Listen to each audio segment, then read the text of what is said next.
আজই ডাউনলোড করুন আর এনজয় করুন আপনার পছন্দের শো। রাতে ফ্যাস ফ্যাসে গলা। না করুন, আমি খাইয়ে দিচ্ছি, ভালো ছেলের মতো খেয়ে নিন।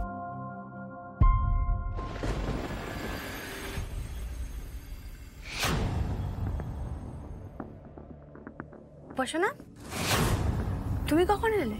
আমি কিছুক্ষণ আগে এসেছি। একটা কথা আছে যেটা তোমাদের সকলকে আমি জানাবো। কি কথা? আসলে আমি একটা ডিসিশন নিয়েছি, আমি এই বাড়িতে তোমাদের সাথেই থাকবো।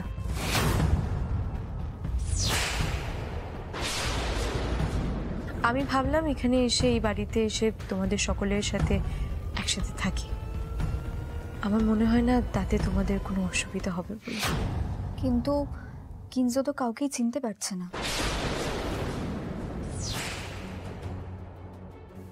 আমি জানি, কিন্তু আমার বিশ্বাস যে আমি যদি ওর আশেপাশে থাকি তাহলে ঠিক একদিন ও আমাকে চিনতে পারবে। আমি সেই বিশ্বাসের জোরে এখানে চলে এসেছি।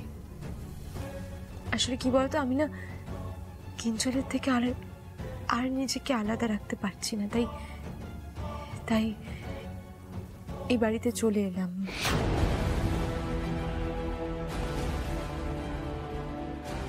কয়েকটা দিন তোমাদের সাথেই থাকবো, কিঞ্জলের সাথে থাকতে পারবো, এই জন্যই আর কি।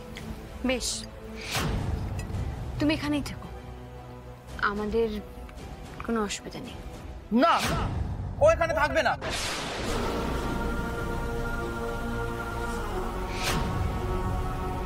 ও এখানে থাকবে না।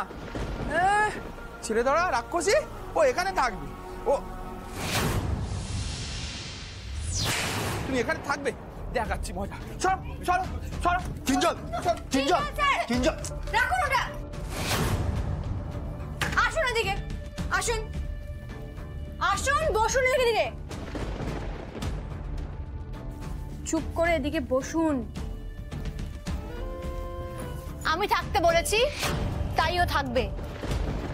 আর এরকম ব্যবহার করতে কিন্তু বারবার না করেছি আমি। রোহিণী দিদি, তুমি উপাসনাকে গেস্ট রুমে নিয়ে যাও।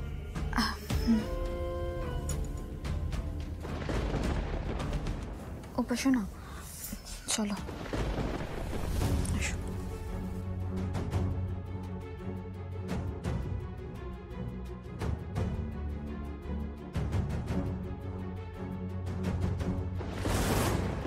এই এই দুষ্টু রাক্ষসটা এখন এখানে দাঁড়িয়ে আছে কেন?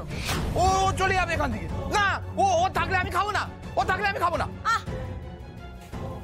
এরকম ভাবে চিৎকার করে কথা বলতে নেই, গলা নামিয়ে কথা বলুন। আসুন এদিকে বসুন, বারবার উঠে আসছেন কেন? বসুন এদিকে, আসুন কিঞ্জল স্যার, এদিকে বসুন।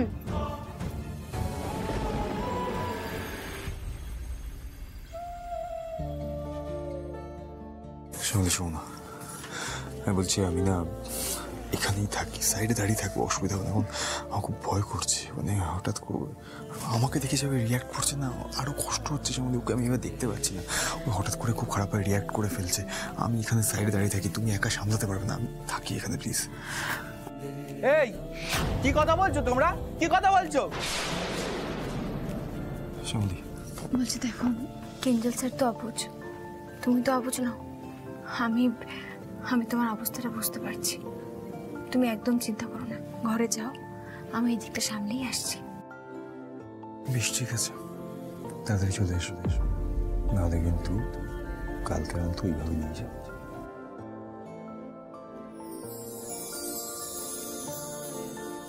তোমারও কোথাও যাওয়া হবে না, আমার সাথে।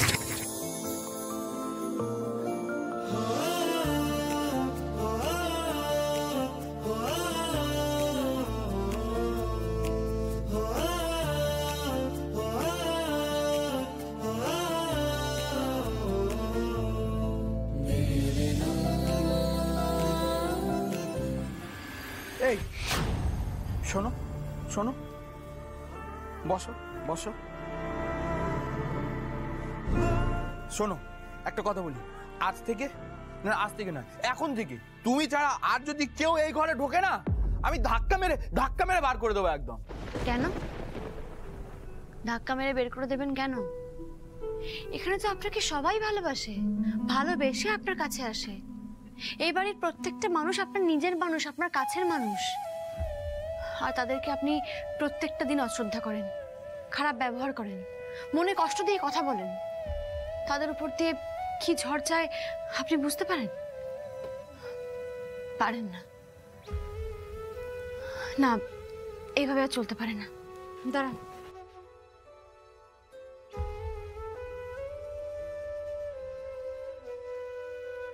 আপনাকে কয়েকটা ছবি দেখাই, দেখি আপনি চিনতে পারেন কিনা। দেখুন,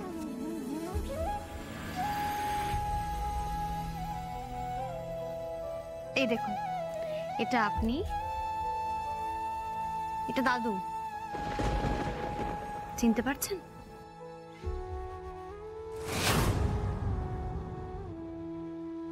এই ছবিটা দেখুন, এটা কিন্তু আপনার দাদা ভাই, আর এটা রোহিণী দিদি। দুজন কিন্তু ভাই বোন, মানে আপনারা ভাই বোন কিন্তু। তুমি তুমি কে? তুমি তুমি আমার বউ, তুমি আমার বউ। হ্যাঁ, এই এই এই দুষ্টু রাক্ষসটা না সেদিন তোমার সিঁদুর পরিয়ে বিয়ে করতে দিল না, তাও তুমি আমার বউ। এই তুমি কাল রাতে আমার ঘরে আসোনি কেন গো?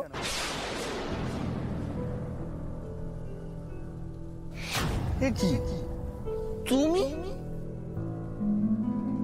আমার শ্যামলী কই? আসলে কাল রাতে একটু কাজ পড়ে গেছিল, তাই আসতে পারিনি। আচ্ছা, এটা সত্যি কথা বলুন তো, আপনাকে ওই ছুরিটা কে দিয়েছিল? ও চুরির কথা ছাড়ো, চুরির কথা ছাড়ো তো। তোমার রাতে অত কাজ কিসের গো? রাতে অত কাজ করো বলে তোমার গলায় ব্যাঙ? ব্যাঙ ঢুকে যায় মানে? মানে এখন তুমি কি সুন্দর মিষ্টি করে কথা বলছো, আর রাতের বেলা যখন তুমি আসো তখন কেমন ফ্যাস ফ্যাসে গলায় কথা।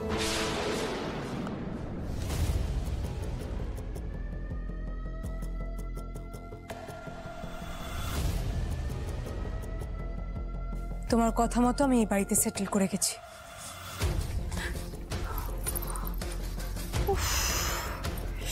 উপাসনা, আমি তো পুরো চমকে গেছি। ধুম করে এইভাবে কাউকে কিছু না বলে কেউ কারোর ঘরে ঢুকে পড়ে নাকি? I am sorry. It's okay.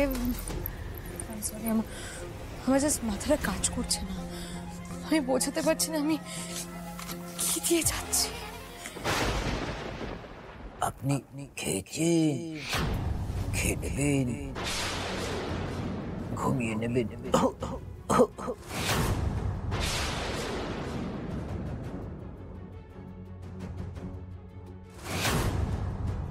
রাতে ফ্যাস ফ্যাসে গলা। বউ দিদি আমার মতো গলা করতে চায় নিশ্চয়ই, কিন্তু সব পয়েন্ট মিলে গেলেও বউ দিদিকে তো কিছুতেই ধরতে পারছি না।